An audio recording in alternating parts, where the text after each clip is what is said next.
What's going on, everybody? Welcome back to G Myers World Podcast. Right now, we're going to be talking about the 49ers and the Rams Monday Night Football Week 4 final game. And it was really, really wild and savage the way the Niners just, I don't know, it was a close game throughout. We're not going to make it seem as if, the Niners just came out and completely dominated them. But DEEBO Samuel's, that 57-yard tackle-breaking touchdown was out of control.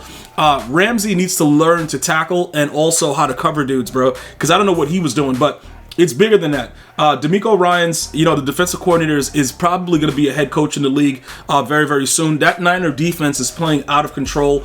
I got to say about the Rams, bro, I don't know what Matthew Stafford is doing. I saw a lot of the Matthew Stafford from the Detroit Lions last night. Now, I don't know if he's still injured. There were some things going on where people were saying, he's not healthy, something going on, elbow, this, that. I don't know what's happening, but he threw a lot of crazy reads last night, and it's something that I think people should be, stop paying attention to because you just can't keep doing that. That pick six at the end, if you guys follow me on social media, on Twitter at G Myers World, it's GG's in the chat. Once that happens, once you start throwing pick sixes, it's not going to work out for you. All right, now, that's not to say that Jimmy Garoppolo is a good quarterback. If you guys follow me on social media, he was overthrowing everybody.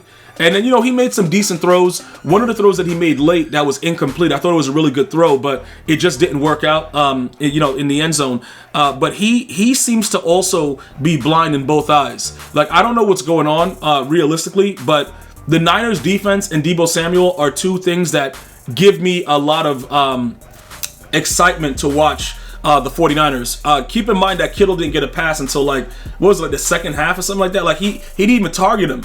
I don't know. Look, bro, it's a lot of weird stuff going on. Both teams look like they got some things they got to clean up. But I will tell you, I was very impressed with the Niners defense. We're gonna go over some of the the key things that I saw yesterday. So the Rams offense, right?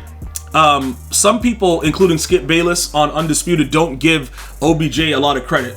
They don't really give him, his due for what he was able to assist in helping that offense. I understand you have Cooper Kupp. By the way, he's unguardable. All right, he's just dude, I don't care who you put on him. You could put the top corner on Cooper Kupp. You're not defending him. He's pretty much a great route runner. He gets open no matter what. They motion him outside slot, whatever it is. He's uncoverable, in my opinion, right? But when you start to pay attention to him and put more bracket coverages, you start hitting dudes with cover sixes, cover fours, and just matching the Cooper, dude, you'll lock him up. Because obviously if you're putting 3-4 guys on him, he's not going to get open. What are the other guys doing? Okay, what are the other guys doing? Dude, this is, Allen Robinson, all these other dudes, I don't know what they're doing, bro. And that could be the major problem to why Matthew Stafford looks so bad. If you look at the way the offense runs right now, OBJ last year, just go back and take a look at what happened. He one-on-one, he was giving it to these dudes. One-on-one, dudes are getting dealt with accordingly. So you don't have he's not like the OBJ from New York, where he was just doing whatever he wants, but he's still really good. And you can't give him that, that consistent one-on-one type of action. You're just not going to be able to do that. So where is that other guy? Because in every situation like this, where you have a team where they're extremely successful, even like Adam Thielen over there with Justin Jefferson with Minnesota, you got to have somebody that's doing something. I don't know what everybody else is doing. It just doesn't make any sense. The running game is garbage. I don't know what they're doing there. Cam Akers is a complete letdown. I know your fantasy lineups are totally trash because mine's are. So it's like, Cam Akers, are you serious? Is this what we're doing? Why are you even on the team? Can I drop him from fantasy without getting a penalty? The dude sucks. But it's not about that.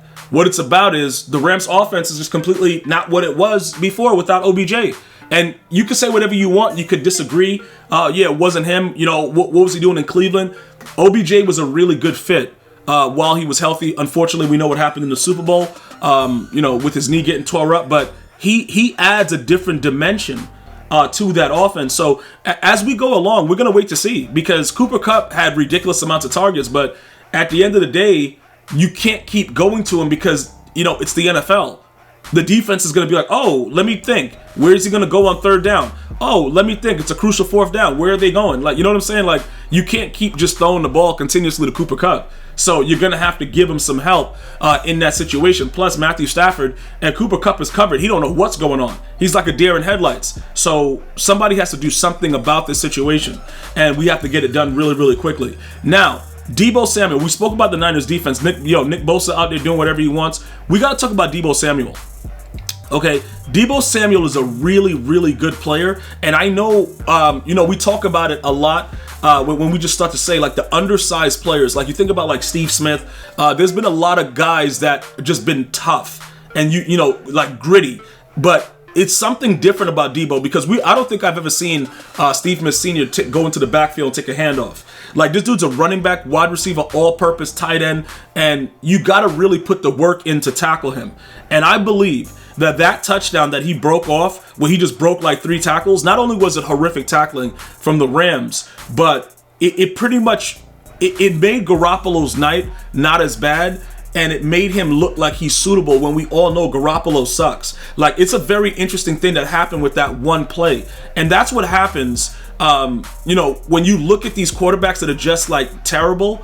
Because, like I said, it was a lot of overthrows, a lot of high balls that were being thrown all over the place. It was really, really bad situations that was going on. And then all of a sudden, DEEBO made us all, like, sit up. If you were at a bar, you sit up and ordered another one. Like, bro, what is this guy doing? Like, okay, you in your bed watching the game, you sat up. Like, this is just really, really exciting football.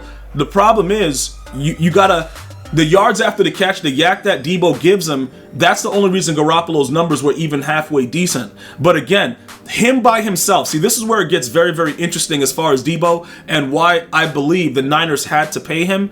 You're not getting that from anybody else on the team. Yeah, the tight end is pretty good. Kittle's pretty good. Kittle can't do what DEEBO Samuel does at that same position. Now, Kittle is very, very good, but he can't move around and do the things that DEEBO does. And that's the type of, offense that they run with the Niners. So after I didn't really get a chance to, like, thoroughly just sit back and watch a Niners game this full year, up until now with week 4.